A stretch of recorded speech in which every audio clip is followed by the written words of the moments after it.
Welcome guys, and thank you for joining me for this cartoon tutorial. I'm going to show you some really cool stuff without any plugins, and let's just jump right in. We'll create a new text document, and then we can name it whatever you want, cartoon for this sake since I named the title that. Just going to adjust the position, scale it up a little bit, and then we can pre-compose it so we can use it later. Now we're going to duplicate this so we can create one of these comps as our extrusion layer. So let's add an effect called CC Radial Blur. And that will allow us to make a straight zoom to extend that and make it look like it is extruded. And to make it look like that, we're going to add a levels, change the alpha, and we're going to clamp this value. So we can do that here in the histogram, drag that all the way over nearly to the end, and you can see that we have an extrusion there, and it'll be much more visible as soon as we add some color to it. So let's add a gradient.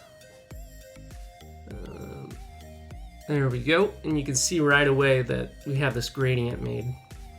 We're going to change the colors up so it looks a little more dynamic and looks a little bit more like the preview that I showed you guys. All right, let's add some color to the top layer here. I'm gonna add another gradient ramp. And we'll make it sort of an orangey, again, like the preview I showed. And that may be a little too orangey, can't really see the gradient. So let's change that value. All right. Here we can add a bevel alpha, and this will kind of make it pop a little bit more. You can see the front layer has kind of this beveled look to it.